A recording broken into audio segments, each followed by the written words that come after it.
Hey everybody, it's me, Senia, again with another tarot video.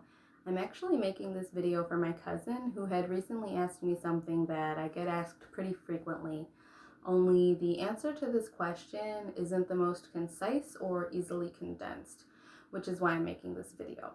My cousin had recently come into their own tarot deck and had asked me how to go about reading them. But before I can even explain how to do that, I first would have to explain a little bit about the deck itself. So I would say the most confusing thing for beginners who are trying to learn tarot is that there are so many variations of the tarot deck. A lot of them have different styles and themes, such as the Oracle deck or the Angel deck. There's even a Nightmare Before Christmas and Lisa Frank deck, which are pretty cool if you ask me. So long as your deck has two sets of cards to it, being the minor and major arcana, it's good to go. You can interpret it, you could use it for readings, it's all good.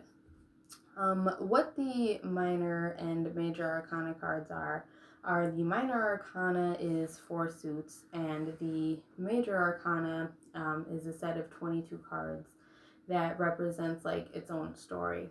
The 4 suits in the minor arcana each have their own story per like with every suit, and all the cards of the tarot they have these illustrations on them that represent people, places, things, nouns basically. And these illustrations are based on a lot of different components like astrology, numerology, and even color.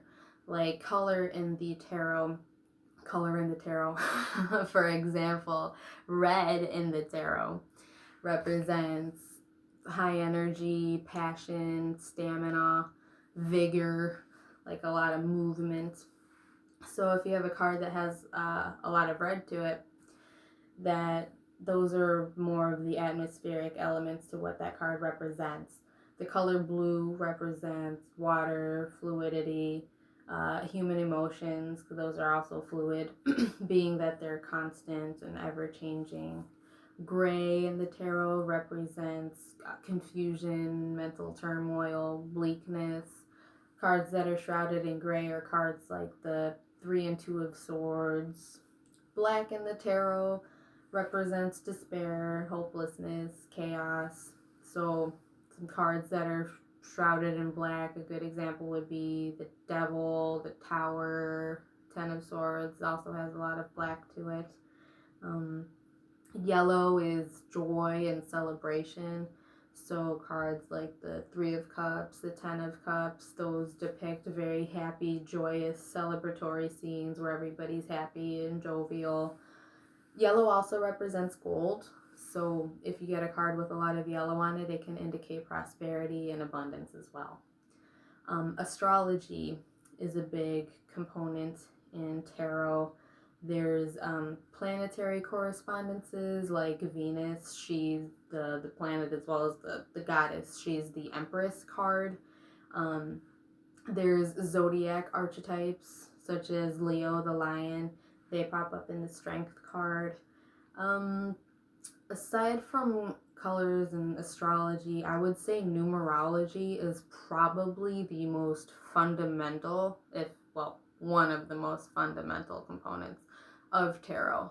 All of the cards are numbered. Everything in tarot has some kind of significance or symbolism behind it. So numerology heavily influences the minor arcana. The minor arcana is actually what modern day playing cards are based off of. They have 4 suits. Playing cards, it's hearts, diamonds, clubs, and spades. In the tarot and the minor arcana, it is the wands, pentacles, cups, and swords. Now, numerology and the minor arcana are very, very, very, very intertwined. Numerology influences the minor arcana in the sense that there's 52 cards, just like there's 52 weeks per year. There are 4 suits, just like there are 4 seasons per year. There are 12 court cards, which are the king, queen, and knight. In playing cards, it's the king, queen, and the jack. Just like there's 12 months in a year, 12 part cards. There's 13 cards per suit, just like there are 13 moons, 13 lunar cycles in 1 year. If you add 1, 2, 3, 4, 5, 6, 7, 8, 9, 10, 11, 12, 13, you're going to get 91. Numerology involves adding up a bunch of stuff and kind of dissecting those numbers. But yeah, if you add all of those, you're going to get 91. If you multiply by how many suits are in the deck, which are 4, you're going to get 364. Now, if you add 1, you get 365, which are how many days are in one solar year. That extra card, or that extra number that you added to get the year, is the Joker card, or the Fool card in tarot. The Fool actually is the beginning of the story of the major arcana cards. Those are the cards like Death and the Star and the High Priestess and the Devil. And those cards, they're not any better or worse than the minor arcana. I would say they're more profound in their meaning, and they're going to be the ones that are the most significant to you when they pop up in a reading.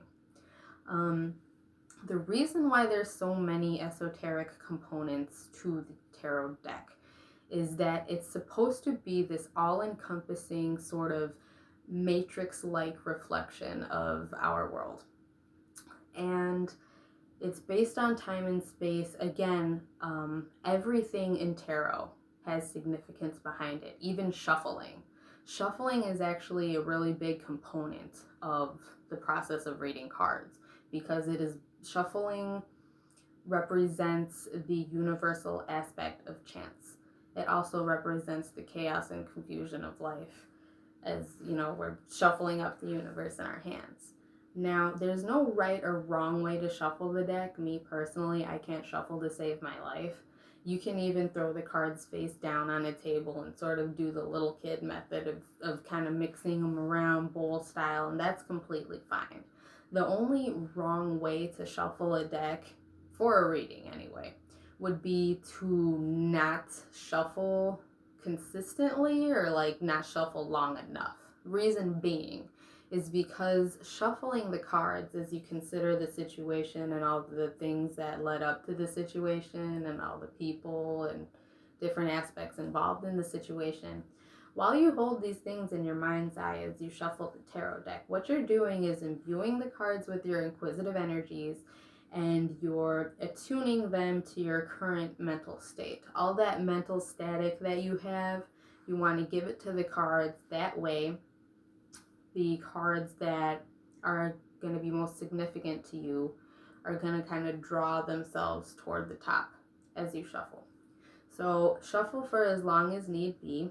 It's better to shuffle. In my experience, it's better to take longer shuffling than to not, get into it at all, because in the times where I haven't shuffled all that long, my cards didn't really make sense. They were confusing. They weren't immediately relevant or significant to me. So, again, I advise to shuffle for a good while.